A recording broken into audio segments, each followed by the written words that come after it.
What's going on, everybody? This is Masaki from State 483, and today we're going to talk about Gen 4 heroes. Now, Gen 4 is really awesome.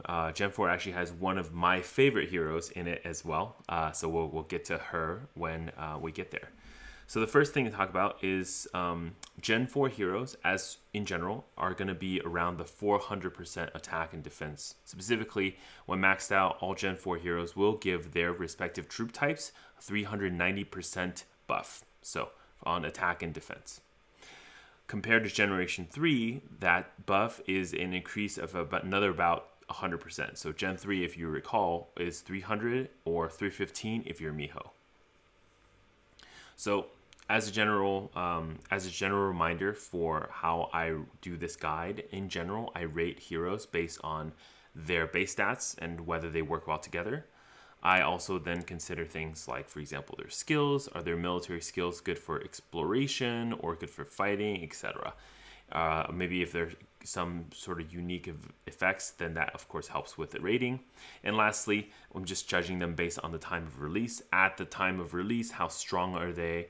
Again, weighing them for long-term viability as well.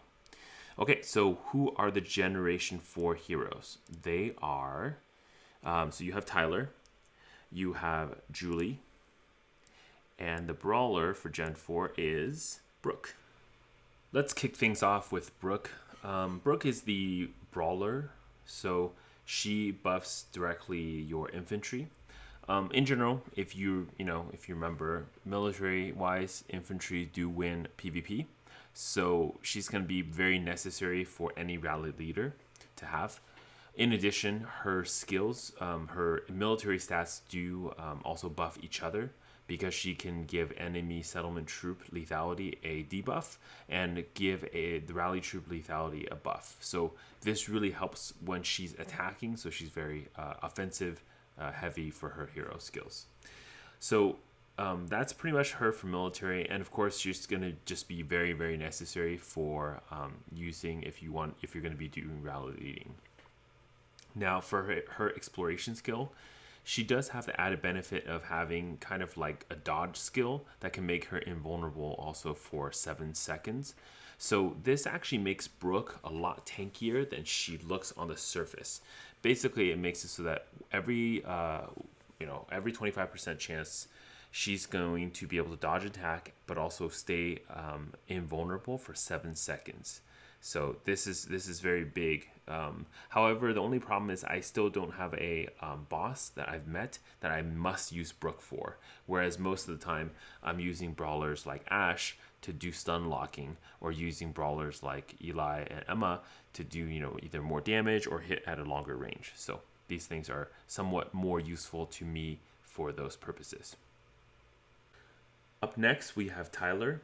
So Tyler really is interesting in that he is the only hero in the game that has 2 pets. So his 2 wolves are his main DPS. His bow, his other skills don't really buff like other heroes where they might give like extra damage or extra attack speed. He doesn't have those kind of things. He just buffs his wolves. But the wolves do act separately, which means that they are going to heal separately. They can even go into 2 different lanes for attacking, which can sometimes be very helpful to help the brawler in the front to tank a little bit more damage. His first skill is supposed to slow things down, but I really haven't had a chance to feel like he's really done much of that. As far as his military skills go, pretty standard. You're going to need him if you're rally leading.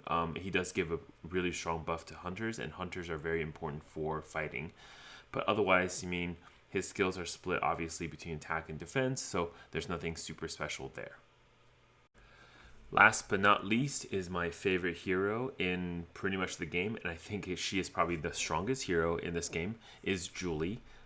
Julie's backstory is that she's Becca's mother. I don't know how she's super young. It's kind of crazy. Anyways, Julie's really good because of her exploration skill. So we'll kind of get to that. But first, let's talk about her military skill.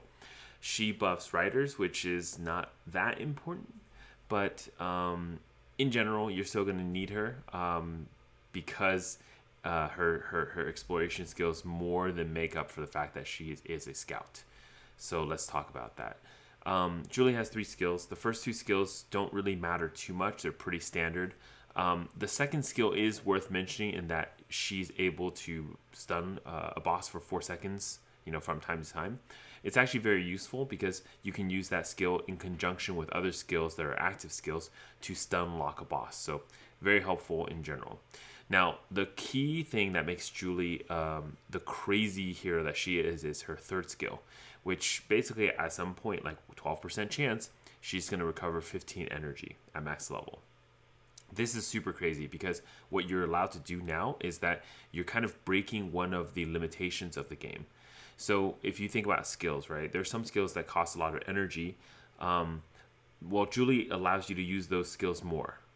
In addition, if those skills that cost a lot of energy also has a short cooldown, then you really get to use those more because the barrier of having more energy is kind of removed. So the best example I can think of here is Sarge, and especially because Sarge's turrets got a recent buff whereby basically they are able to shoot further. So you can get into maps where you're able to, create 10-ish, 12, depending on how long the fight is, turrets throughout the fight. And in addition, these turrets can also be used to tank bosses. So you can use this strategy and pretty much clear all of Chapter 12 in exploration fairly easily using Julie and some form of brawler with Sarge. So I've been able to do that and clear all of Chapter 12 this way. So in conclusion, what did we learn? First off, Gen 4 heroes are pretty interesting. Definitely invest in Julie. So if you have extra fragments, I would pretty much dump all of them into Julie. It's totally fine if you max her. She is really, really, really great. She has strong long-term viability. But obviously, if you need to be rally leading, you should be getting Brooke. She's very strong for that Gen 4 era.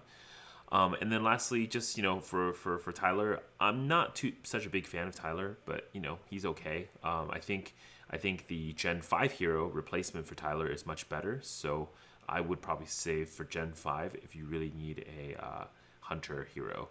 Wait until then. Okay, so this is Masaki from State 43. I hope everyone has a great day and stay classy.